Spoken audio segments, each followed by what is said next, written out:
Eu cumprimento os irmãos com a paz do Senhor, amém, queridos? Podeis tomar os vossos assentos. Eu quero louvar a Deus por essa oportunidade, né? E dizer que é uma alegria sempre estar com os irmãos. Vocês são uma igreja amada, o bispo, a bispa, né? Toda a família, obrigado pelo carinho, né? O Voz mora no nosso coração e não paga aluguel, amém? Você não deu nenhum amém, misericórdia. Meu Deus, eu sei que a moradia não é das melhores. Eu reconheço que tem muita moradia melhor. Mas eu disse que você não paga aluguel. Pelo menos por não pagar aluguel, né? Prazer estar com vocês, né? Eu digo família, voz a verdade, porque vocês são uma família abençoada. A gente está sempre junto, né? Tivemos bons tempos aqui com o seminário aqui. E assim, isso para nós foi muito marcante, e é muito marcante. E a gente está junto em nome de Jesus, né? Meus irmãos, sem perca de tempo, abra sua Bíblia comigo, lá no livro do profeta Isaías, capítulo de número 44, do verso 1 ao verso de número 6. Obrigado, pessoal. Isaías 44, do verso 1 até o verso de número 6. Eu quero ser breve, eu sei que os irmãos ainda têm matemática de ceia. Daí eu falo demais, né, irmão? Então eu vou tentar me controlar aqui, prometo, tá bom? Isaías 44, do verso 1 ao verso 6, diz assim a palavra do Senhor. Agora, pois, ouve, ó Jacó, servo meu, e tu, ó Israel, a quem escolhi. Assim diz o Senhor, que te criou e que te formou desde o ventre, e que te ajudará. Não temas, ó Jacó, servo meu, e tu, Jerusalém, a quem escolhi. Porque derramarei água sobre o sedento, e rios sobre a terra seca. Derramarei o meu espírito sobre a tua posteridade, e a minha bênção sobre os teus descendentes. E brotarão como a erva, como os salgueiros junto aos ribeiros das águas. E este dirá, eu sou do Senhor.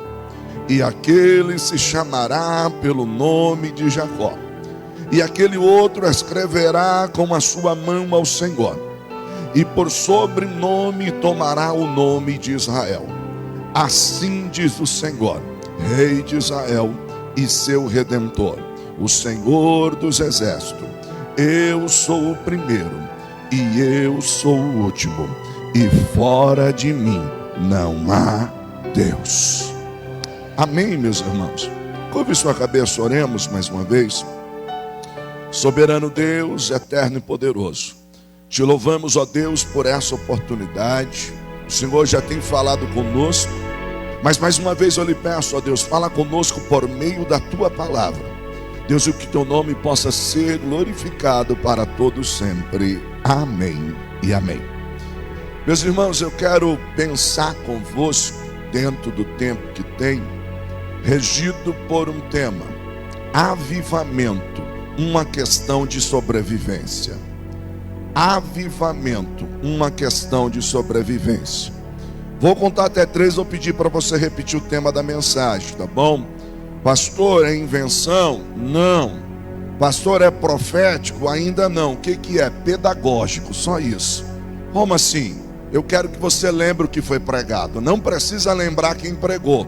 É o tipo da coisa que você diz assim: eu não lembro quem pregou, mas foi um domingo desses assim que a mensagem era avivamento, uma questão de sobrevivência. Amém? Vamos lá no 3, avivamento, uma questão de sobrevivência. 1, 2, 3. Ficou bom, mas eu fiquei sabendo que se você falar mais alto, esse irmão do lado paga alguma coisa para você comer ainda hoje. Só que eu não disse que foi Deus que falou, tá, irmão? Quando é de Deus se cumpre, né, bispo? O bispo é profeta, então quando é de Deus se cumpre. Mas vai que dá certo. Vai que você fala com vontade, né? E o irmão diz assim: eu estou tão avivado que hoje eu pago alguma coisa para você. Vamos lá no 3, avivamento, uma questão de sobrevivência. 1, 2, 3.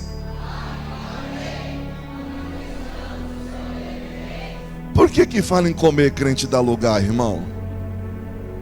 Brincadeira, né? Queridos, é só para você lembrar mesmo do tema da mensagem. Mas se ele sentir de pagar alguma coisa, é bem-vindo, sim ou não? Então deixa Deus te usar, irmão. Queridos, quando nós falamos sobre avivamento, uma questão de sobrevivência, é interessante porque no primeiro momento a palavra avivamento e sobrevivência parece que ambas têm a mesma conotação, porque avivar é a ideia de renovar, manter-se vivo, e sobrevivência traz a ideia de lutar para continuar vivo. Embora pareça um mesmo conceito, quando nós pensamos em avivamento dentro do pensamento bíblico, avivamento dentro do pensamento bíblico necessariamente não tem a ver com o quanto eu vou pular ou eu vou girar. Isso é consequência do avivamento. Por quê? Porque avivamento tem a ver com sentir vida novamente. É aquele contexto onde não importa quantas pessoas vão estar lá, não importa se vai ter pregador de fora, a minha alma está viva, o meu espírito anseia por estar na presença de Deus. O pensamento bíblico de avivamento tem a ver com uma alma que está tão radiante que ela tem sede pela palavra, ela tem sede por pregar a palavra, ela tem sede por olhar a situação e dizer assim: não, esse povo precisa de Deus, essa nação precisa de Deus, o meu bairro precisa de Deus, a minha família precisa de Deus. Isso é avivamento. Mas quando eu disse sobre sobrevivência, e sobrevivência ela traz aquele conceito de uma continuidade, o que implica dizer que não é todo dia que a nossa alma está assim, não é? Você já parou para pensar que tem dia que você entra na igreja pingando azeite? Você está tão cheio que você fala para o irmão do lado assim: cuidado, porque se não tiver na posição encostar em mim, cai. Nesse dia você está tão cheio que você vem até com o dedo no meio da Bíblia com esboço e está assim: eu vou falar para o bispo, se o pregador não vir, se ele precisar, eu estou aqui. Nesse dia você quer cantar, você quer pregar, e se você não vigiar, sobe até uma altivez, uma certa arrogância, tipo assim: quem devia estar cantando ali era eu. Mas tem dias que você entra aqui e diz assim: nossa, hoje eu vim só pela graça. É nesse dia que quando alguém diz assim: vem aqui contar um testemunho, diz assim: não, deixa eu aqui no meu cantinho. É nesse dia que quando quem está na direção do trabalho diz assim: deixa eu ver quem eu vou chamar. Você abaixa a cabeça, finge que está orando e fica assim: deixa chamar eu não, Senhor, deixa chamar eu não. Olha que isso é revelação, eu te aponto, hein, irmão. Tem dia que a gente entra aqui e diz: ó céus, ó azar, ó tristeza. Você conhece alguém que de vez em quando fica assim? Não aponta não, para não ficar chato, mas tem dia que a gente não está bem. Mas eu disse para você que o tema da mensagem é avivamento, uma questão de sobrevivência. E sobrevivência tem a ver com continuar a existir. O que implica dizer que se você quer continuar a existir, você precisa buscar o avivamento. Você precisa dizer: Deus, eu preciso ser melhor do que isso. Deus, eu posso ser melhor do que isso. Porque buscar o avivamento é simplesmente olhar para si e dizer assim: eu preciso sair do conformismo. Escute, o conformismo é a sepultura do homem vivo. Conformismo é a sepultura do homem vivo. Quando nós entramos por uma linha de conformismo, nós chegamos naquele ponto que eu chamo de stand-by. O culto está explodindo e a gente diz assim: amém. O culto está monótono, a gente amém, porque tanto faz como tanto fez. Tanto faz eu vim como eu não vim. Você não foi no culto ontem? Não fui. Não deu. Outro dia, qualquer dia que der eu vou. Ou seja, eu me conformei. Mas nesta manhã eu quero lhe dizer que Deus tem um avivamento para a nossa vida. Você crê nisso? E esse avivamento, você vai pular, você vai rodar, mas eu quero dizer, se você pular e rodar aqui dentro e sair lá fora e está morto, o avivamento não veio. Veio só o movimento. Avivamento gera movimento. Movimento nunca vai gerar avivamento. Avivamento gera movimento. Porque uma pessoa avivada, irmão, ele está alegre. Você percebeu que tem gente no culto que tem vontade de bater palma, tem outro que tem vontade de sair correndo, o outro fica num cantinho dele e parece uma panela de pressão, porque ele fica ali, ó. Não é? Mas cada um adora do jeito que Deus o chamou. Eu conheço um pastor que, quando ele recebe aquela descarga de poder, ele levanta, sai correndo até o meio e volta e senta. De vez em quando a gente que está meio desapercebido dá um susto de Jesus. É só para você acordar. Mas pastor, o que isso tem a ver com o texto que o senhor leu? O texto que nós lemos, profeta Isaías, ele é conhecido como um profeta messiânico. Ou seja, é o profeta que mais falou sobre Cristo. Quando nós olhamos para o texto em tela, o texto que nós lemos, o texto está nos falando de um período de derramamento que Deus traria sobre a nação. Observe que o capítulo que nós lemos, os primeiros versos, ele fala de um derramar. E ele inicia-se falando: porque derramarei água sobre o sedento e rios sobre a terra seca. E aí ele diz: derramarei do meu espírito. Ele está fazendo alusão da água, apontando para o Espírito. Ou seja, o que ele está dizendo? Vai vir um tempo de derramar de Deus. E eu quero crer que este tempo está chegando sobre a tua vida, sobre a tua casa, sobre a tua família. Este derramar é tão forte que ele vem como uma água, como uma torrente. E aí, olhando para o texto, à luz do texto, nós queremos destacar alguns princípios sobre o avivamento.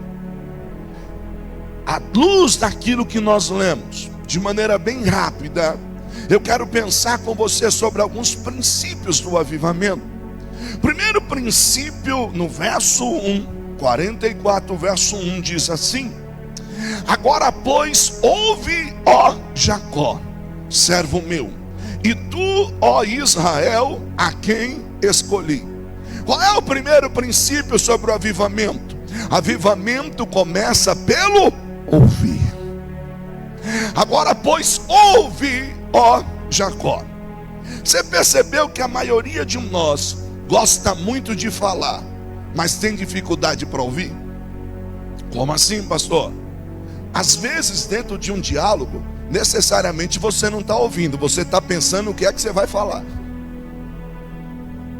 Então a pessoa está conversando com você, você está e na sua cabeça está assim, ó, quando ele terminar de falar, eu vou falar isso e isso, vou contar isso e isso para ele. Nós temos dificuldade de parar para ouvir.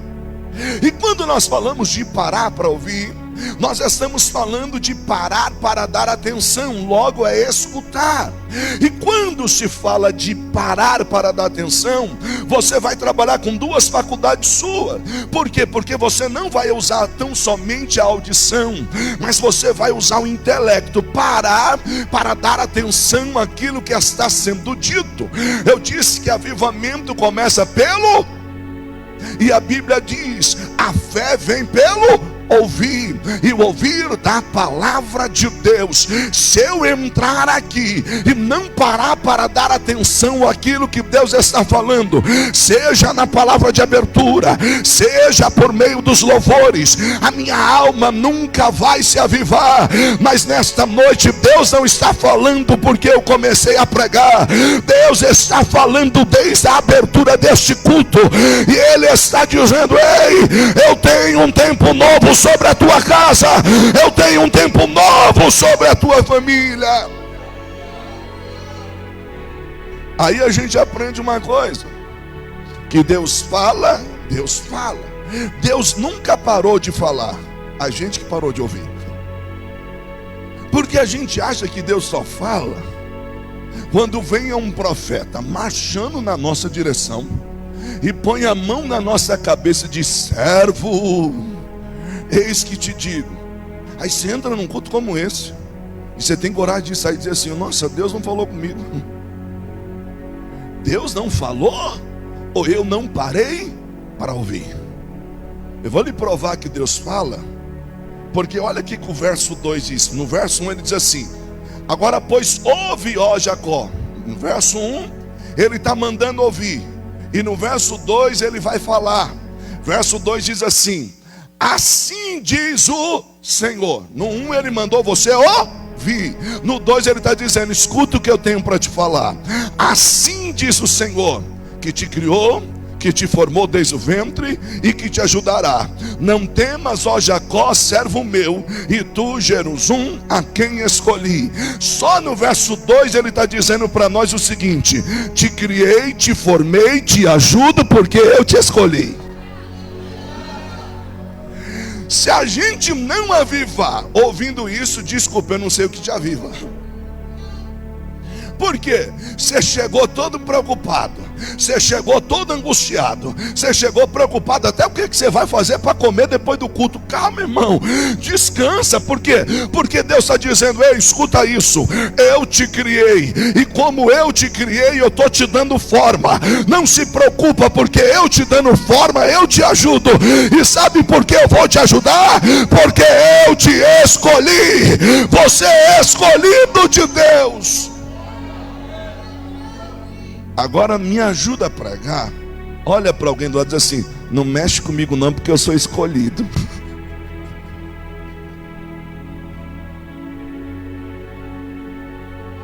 Aí você que ouviu isso, aí você responde assim: e nem você mexe comigo, que eu também sou escolhido. Se um pregador está incitando discussão no meio da igreja, é só para você lembrar que você precisa ouvir que Deus te criou, que Deus te formou, que Deus te ajuda, porque Ele te escolheu. Vamos ser sinceros. Tinha tanta gente melhor para escolher, tinha ou não tinha? Tinha, seja sincero, tinha. Mas eu vou falar o quê? É a graça. Ele olhou para você e disse assim: deixa quem quiser falar. Eu te criei, eu te formei, eu te ajudo, porque eu te escolhi.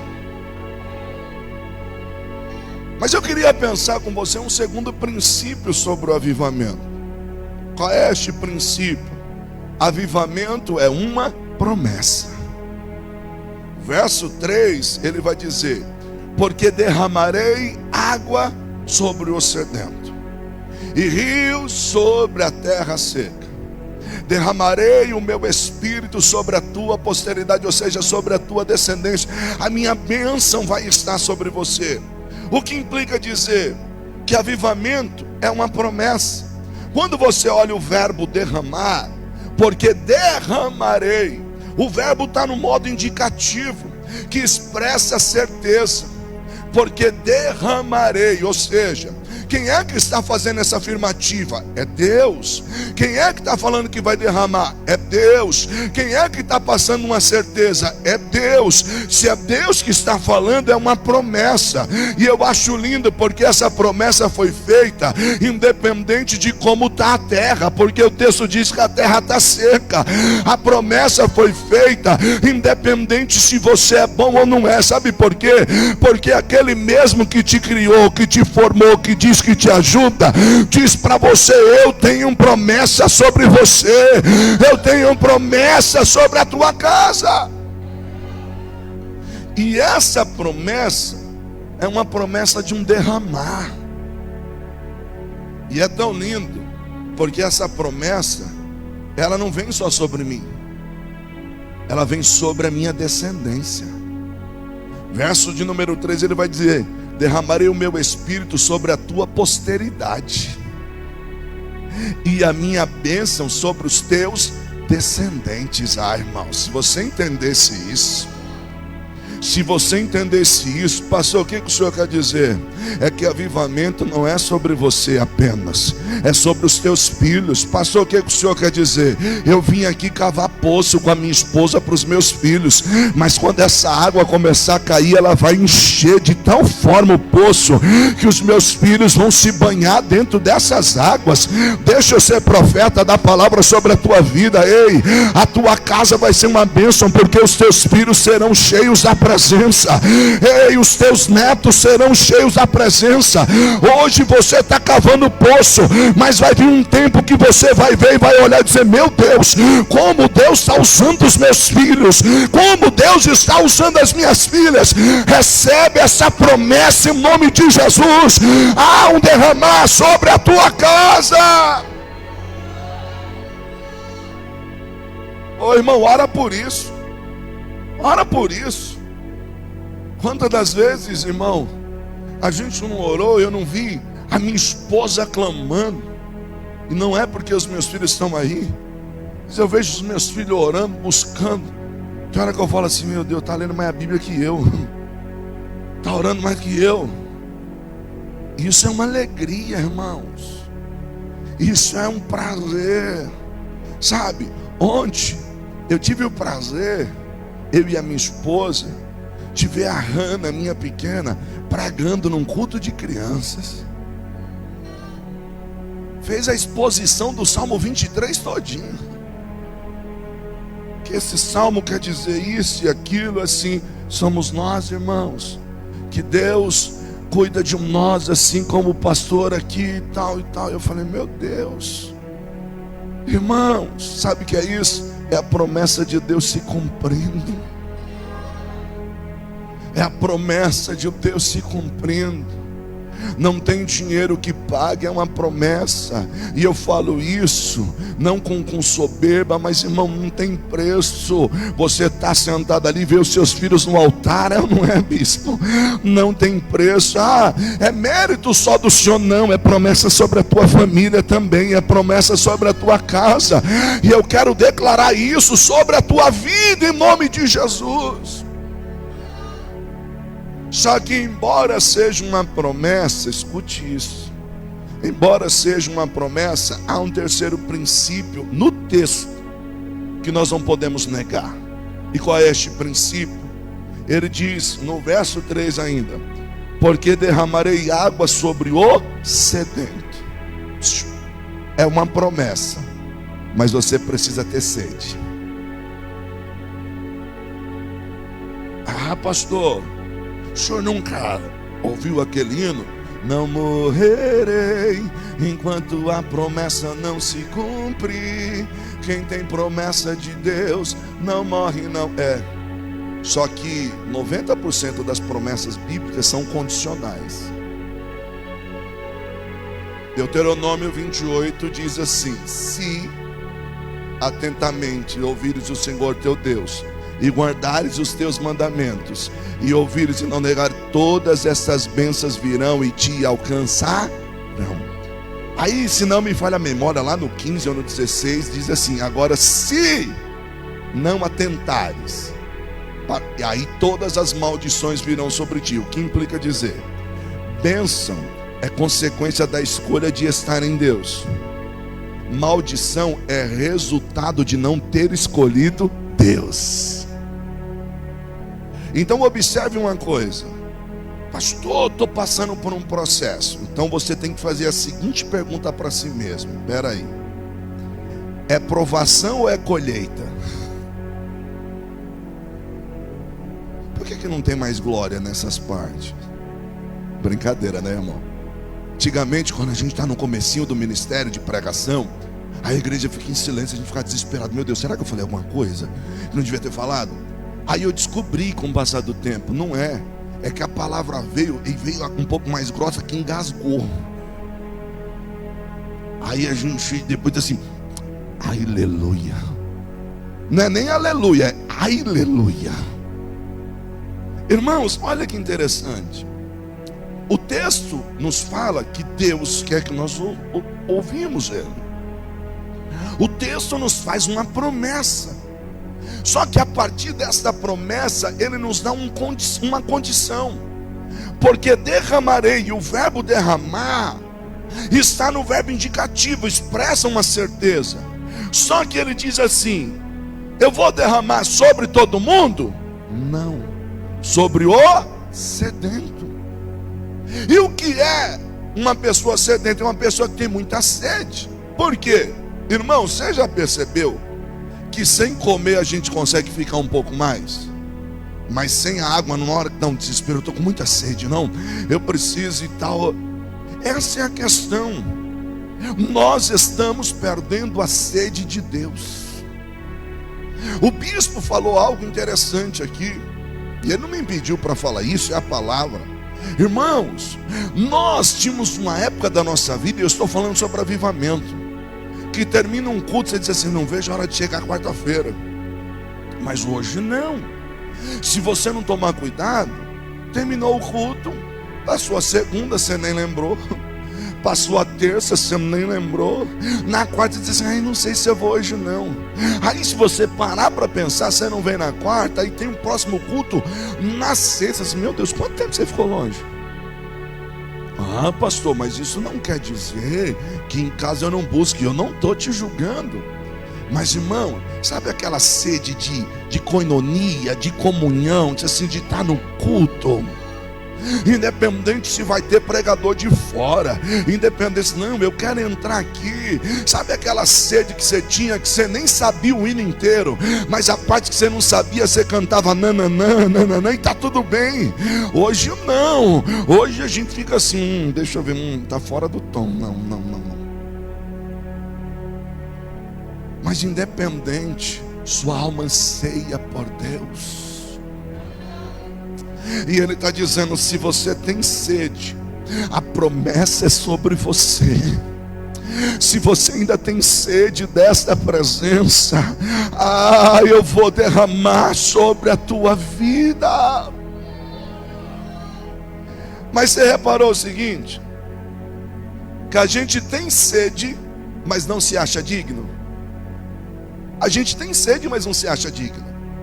Porque você veio com vontade, mas você está aí dizendo assim: poxa, mas eu estou com tanta sede, mas Deus, quem sou eu? Misericórdia, eu sou o pior. Tem hora, irmão, que a gente está se depreciando tanto, diz: meu Deus, eu sou o pior dos piores, ó, quem sou eu, tal. Só que o texto diz: e vou derramar sobre o sedento e sobre a terra seca. Ele está dizendo assim: o que você precisa é ter sede, porque mesmo que a terra esteja seca, eu vou derramar. Então ele não está dizendo que vai derramar sobre alguém que chegou aqui e faz aquela oração bonita, porque de vez em quando, irmão, a gente quer enganar quem não engana, né? Vem orar, irmão. Ó magnânimo Deus, que a apoteose da tua glória nos envolva nesse conclave espiritual. E ainda dá uma rosnada.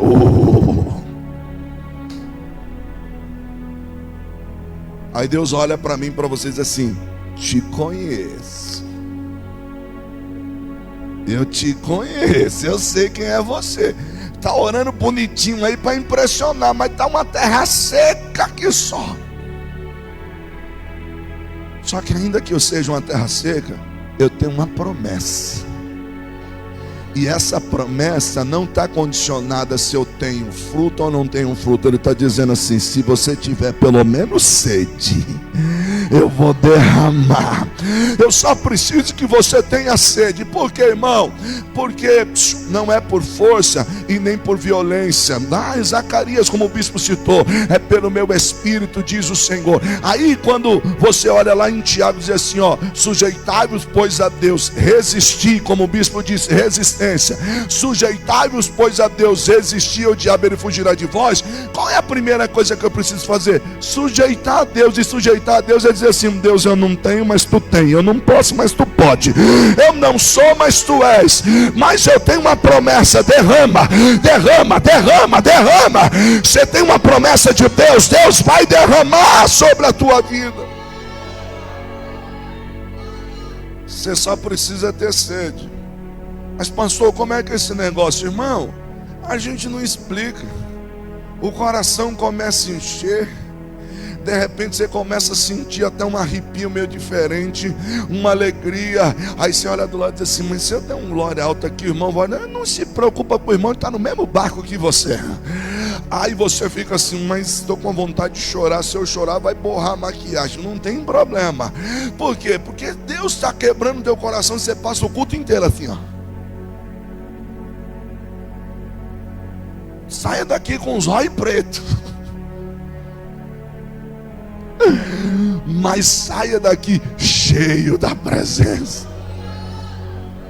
Eu lembro de um episódio que nos foi interessante. Eu lembro que a gente liderava um trabalho, e aí eram 3 dias de congresso. E aí eu, como estava à frente, eu e a minha esposa, gente, dá lugar, abre o coração para Deus. Deus quer fazer grandes coisas. Aí tinha alguém lá que falou para nós assim: não, tudo bem, mas eu acho que cada um adora do seu jeito. Eu falei: eu sei, mas abre o coração. E essa pessoa era toda não me reles, não me toque, né? E toda aí se emperequetava toda. E pode fazer, não tem problema, tá, irmão? Mas aí eu e a minha esposa começamos a orar, dizer assim: Deus, pega ela, dá um chacoalhão nela para ela entender, irmão. Pensa, né? Não tinha progressiva, era só a chapinha na época.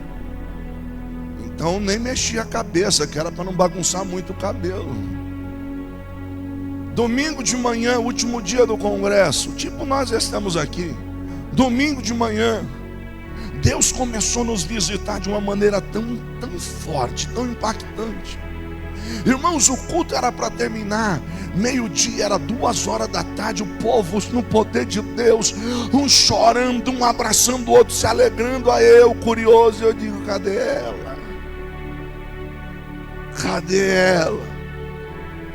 Era banco e lateral assim, tinha os bancos onde ficavam os jovens. Quando eu olhei, quem é que estava embaixo do banco? Com a cabeça enfiada debaixo do banco. Aí eu dando risada, eu olhando. Aí de repente nós chegamos perto assim, irmão, ela saiu de debaixo do banco. Pensa, irmão, deu até medo.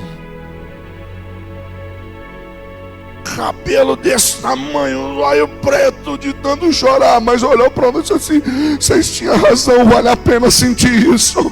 Vale a pena sentir isso. Ei, deixa eu lhe dizer uma coisa: você está linda, você está bonita, meu irmão, você está maravilhoso. Mas se Deus quiser te encher hoje aqui, deixa Ele transbordar sobre a tua vida. Porque não existe nada que pague sentir esta presença. Não existe nada que substitua esta presença. E nesta manhã Ele está aqui querendo te encher. Eu quero avivar o teu coração. Então tenha sede. Pastor, como que é esse negócio de sede? É ter desejo. Ué, da onde vai vir a água é com Ele. Ele que vai derramar. Você só precisa dizer assim: eu quero, Deus. Deus, eu quero. Deus, faz comigo. Agora deixa eu lhe dizer uma coisa. Eu não tenho tempo hábil para pensar sobre isso, mas assim, irmão, para de copiar o modelo. Deus fez cada um de uma maneira especial. Escute uma coisa: derramar do Espírito, ação. A maneira que você se move é reação. Então assim, quando a gente fala sobre isso, imagina uma coisa: tem gente que toma um choque, e ele acabou de tomar o choque, você nem sabe que ele tomou, ele faz assim. Aí alguém do lado diz assim: o que foi? Tomei maior choque. Tem alguém que tomou o mesmo choque no mesmo lugar e faz assim: ai! O choque é o mesmo, sim ou não? A diferença é a reação quanto ao choque. O que implica dizer, você não precisa estar preocupado se o irmão pula, se você não pula. Você só precisa estar recebendo a corrente. Você só precisa estar recebendo a corrente de Deus. Senão a gente fica com peso na consciência. Ai, meu Deus do céu, está todo mundo aqui pulando. Eu não estou pulando. Não está pulando, mas está se tremendo. Cada um vai de um jeito, não é? Agora, se Deus quiser te sacudir, aí é Ele, Deus, você e Deus. Querido, um quarto princípio. O relógio domingo de manhã acho que passa mais rápido, irmão. Quarto princípio. Eu acho que domingo de manhã vai mais rápido, não é? Não, é à noite. Qual que é o quarto princípio sobre o avivamento? Verso 3 ainda ele diz assim: porque derramarei água sobre. O que implica dizer? O derramar do Espírito é como água. Pastor, o que o senhor quer dizer com isso? Biblicamente falando, um dos símbolos do Espírito Santo, que tipifica o Espírito Santo, é a água. Aí a gente diz assim: mas por que Deus vai usar o símbolo da água para representar o seu Espírito? Observe, não quer dizer que o Espírito Santo é água, mas ele tem uma tipologia como a água. E isso porque, gente, sem água não há vida no planeta. E um crente sem o Espírito Santo, ele não tem vida. Não tem vida. Irmão, você vegeta. Você é zumbi. O que é um zumbi? É um morto-vivo. Não tem vida. Observe Ezequiel 37. Pôs-se em pé um grande exército, mas faltava neles o Espírito. E disse o Senhor: profetiza, ó Espírito, e vem dos quatro cantos e sopra sobre eles para que vivam. Irmãos, sem água o corpo humano não sobrevive. Cientificamente falando, uma pessoa ela pode ficar, no máximo, cientificamente, alguns casos esporádicos, mas há sequelas, 3 dias sem tomar água nenhuma. Quando passa disso, irmãos, você vai ter problema no rins, você vai ter problema, inclusive no cérebro, falta oxigenação, e aí fica meio pancada. Agora imagina um crente sem buscar essa presença. É por isso que é um crente problemático. E de vez em quando meio pancado. Mas graças a Deus no nosso meio não tem, amém? Só naqueles lugares bem longe onde eu vou pregar, bem longe, né, bispa? Aqueles lugares bem longe, lá do outro lado, lá, bispa. Graças a Deus não tem. Aí os irmãos estão assistindo o culto, é filmado, o irmão está dizendo, tá dizendo o quê? Que é o nosso lado que tem. Sem água. Olha que interessante isso. Sem água a terra não produz. Sem a presença do Espírito, um crente não gera fruto. Deixa eu lhe dizer uma coisa. Você percebeu que quando começa a faltar chuva, vem na sua conta de luz, muda a bandeira? Você já percebeu isso? É porque não está chovendo, aí a luz vai aumentar. Por quê? Porque precisa da água para gerar energia. Aí sabe qual é a desculpa? Como não chove, nós estamos buscando outro tipo de recurso para gerar energia, e isso custa caro, aí aumenta a sua conta. Pastor, o que isso tem a ver com o Espírito Santo? Um crente sem a presença do Espírito Santo, ele não gera energia, não tem vida, ele está desanimado. Aí, em vez de buscar a água, ele vai buscar fontes de energia alternativa, e custa caro. Em vez de vir para o culto, ele tem que ir para o shopping para se sentir bem. Em vez de vir para a presença de Deus, ele tem que gastar dinheiro para satisfazer a sua alma. Não é do shopping que você precisa da presença. Não é trocar de carro que você precisa da presença. Não é de mais dinheiro, é da presença. Pastor, mas tudo isso que o senhor falou não é bom? Claro que é, mas isso é consequência de ter a presença. Por quê? Porque Deus abre porta onde não tem porta. Deus cria situações para te abençoar. Deus toca no teu patrão para aumentar o teu salário. Deus vai te dar meios de produtividade. Por quê? Porque uma terra molhada é uma terra que produz. Uma terra cheia do Espírito Santo é uma terra que frutifica. É como água. E ele diz: derramarei água sobre. Então o avivamento tem a ver com a água. Ou seja, eu não posso viver sem água.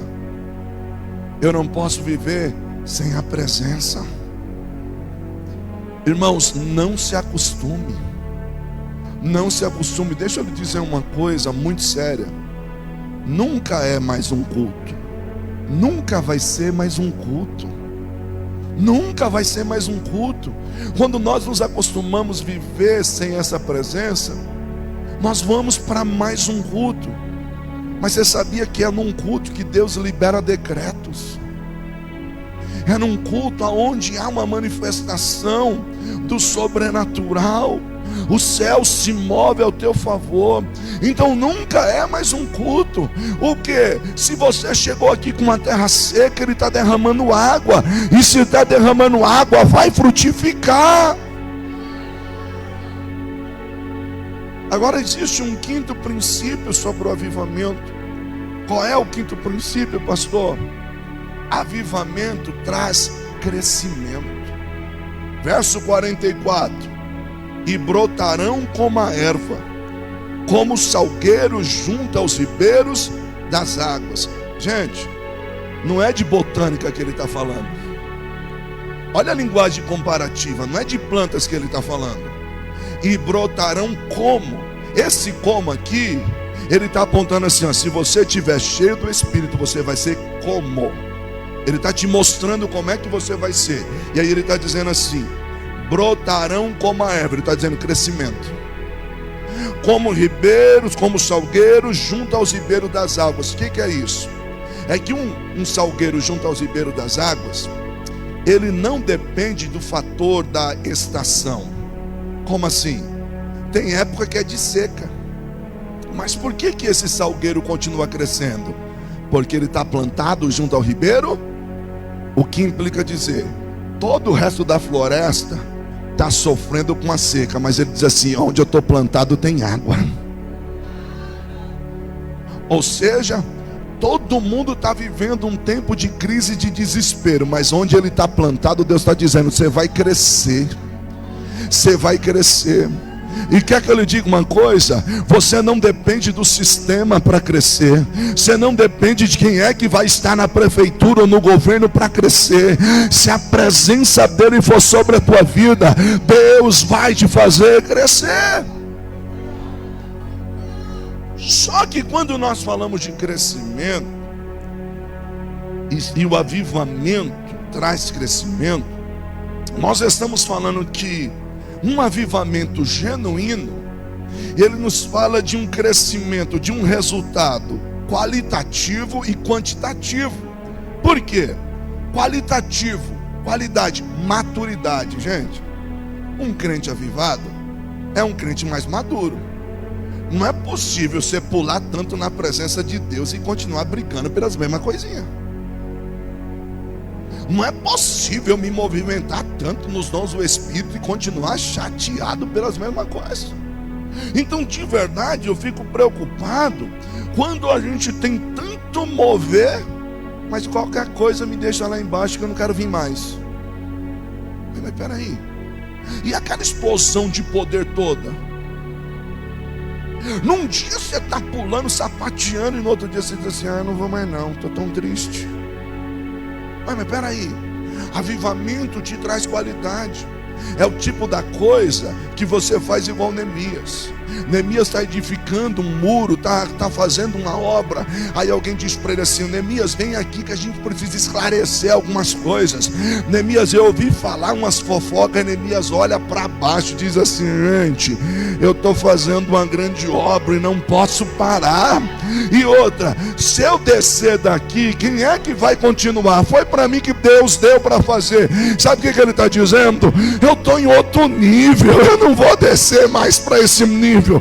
Deus me está levando a uma outra dimensão. Pastor, como que é isso? É do tipo assim: oh, você ficou sabendo do comentário lá que fizeram? Diz pra lá, né? Eu quero é Deus. Não, mas se eu fosse você, não. Ó, entreguei na mão de Deus. Ou seja, no nível que eu tô, vai ter levante, porque só tacam pedra em árvore que dá fruto. Você já viu alguém parar para tacar pedra em árvore seca? Não, irmão, alguém só para embaixo e pega uma vara para cutucar alguma coisa, e se tiver fruto. Então deixa eu lhe dizer uma coisa, fica tranquilo, enquanto estão tacando pedra, sinal que tem fruto. Continua. Há também um crescimento quantitativo, e isso se fala de um crescimento numérico. O que é isso? Irmão, um crente avivado vai crescer. Vai crescer. Deus vai abrir portas para você. Deus vai preparar situações para te colocar lá. Por quê? Porque, queridos, a igreja não é só isso aqui não. Deus precisa de você fazendo a diferença lá fora.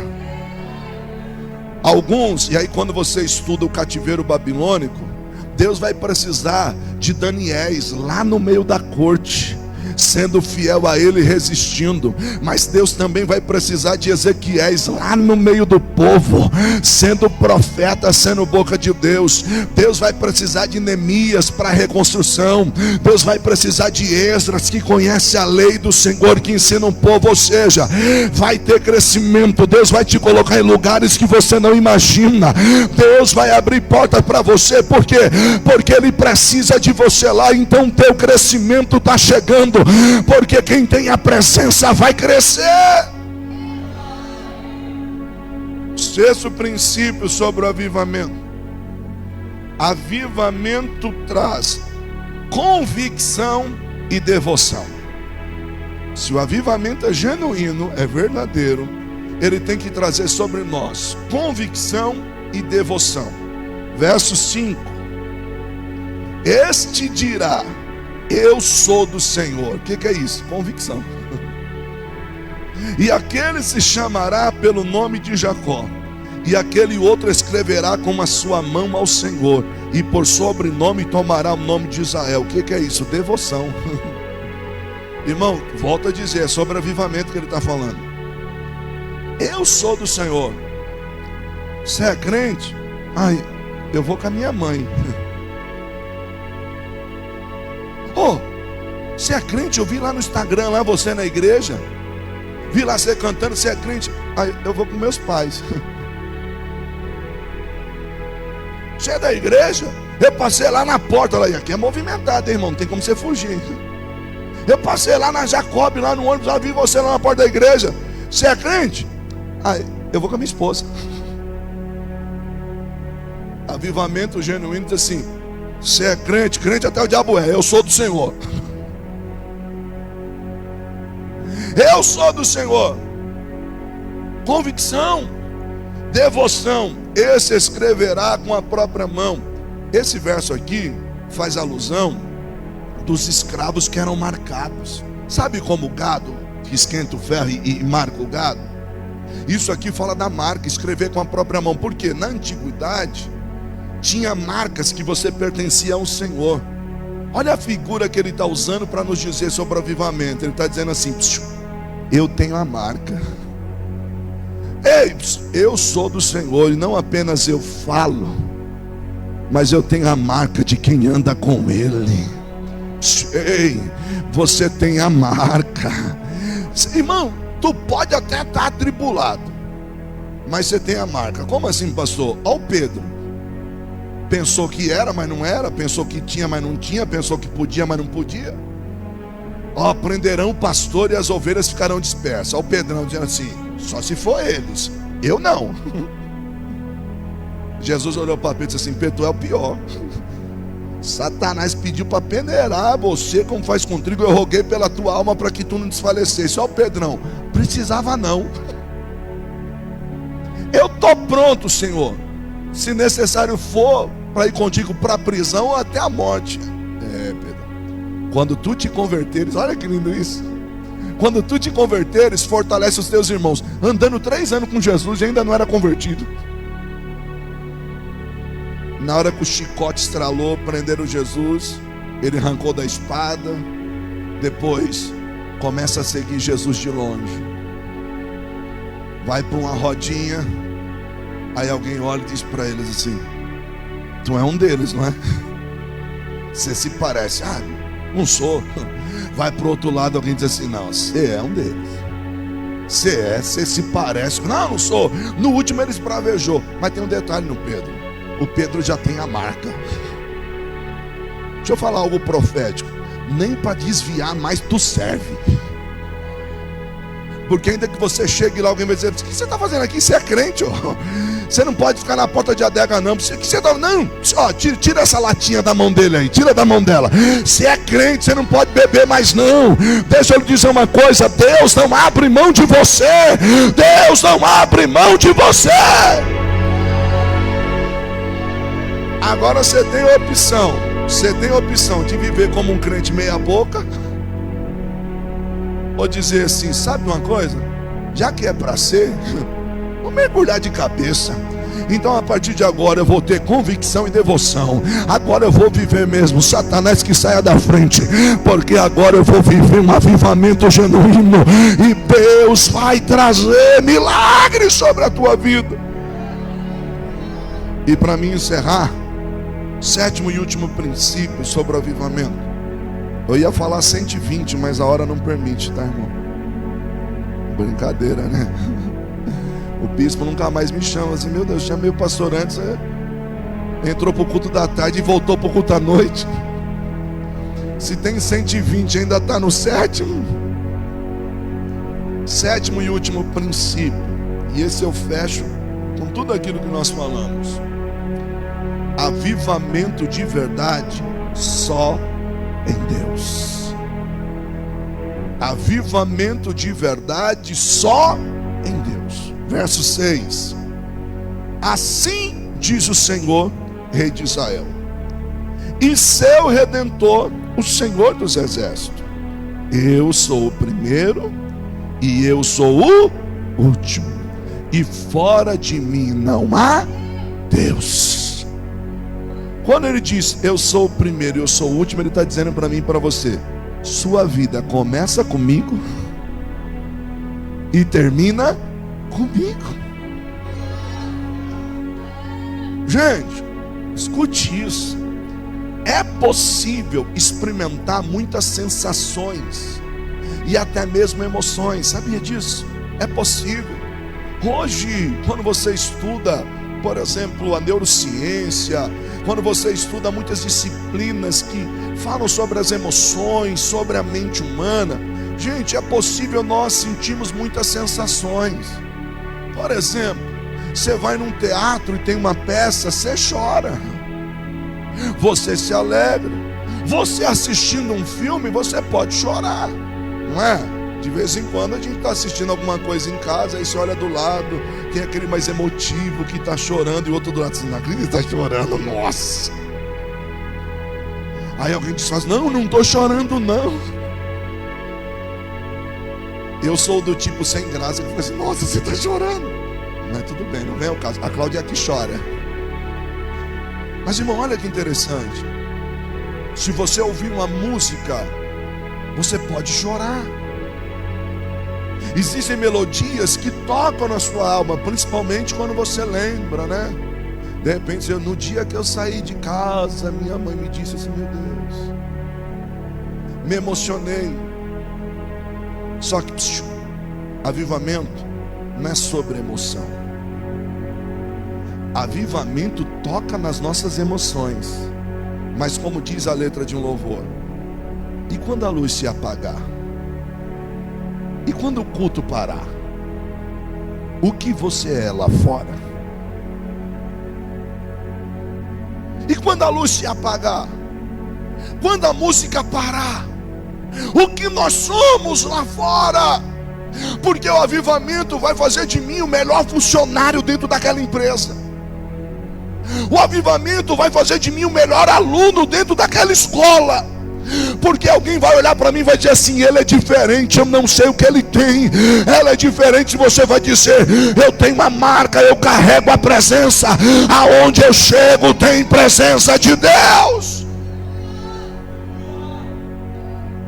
Então não é sobre marcas que o mundo pode fazer em você, mas é sobre as marcas que Cristo deixou em você.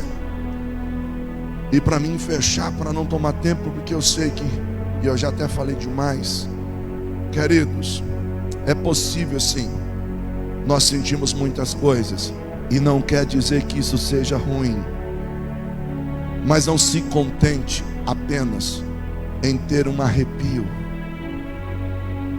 não se contente apenas em chorar num momento de culto, mas o avivamento que você carrega vai mexer com você quando você estiver dentro do ônibus, vai mexer com você na hora que você estiver lavando a louça, e de repente você vai dizer assim: esse Deus é tremendo, que Deus é esse? O avivamento vai fazer você ter uma percepção, que quando você estiver no seu quarto, você vai dizer assim: a presença dele chegou, eu estou todo arrepiado. E esse avivamento vai fazer de você alguém diferente. Por que eu disse que avivamento de verdade só em Deus? Uma das marcas do grande e primeiro avivamento, o grande despertar que nós sempre trabalhamos, sem ser os da história do avivamento, é o de Pentecostes. E o Pentecostes começa em Atos 2, começa dizendo assim: e de repente veio do... Por quê? Porque terra não produz avivamento. Avivamento verdadeiro tem que vir do céu. E se você é um crente avivado, aplauda o Senhor. Deus te abençoe.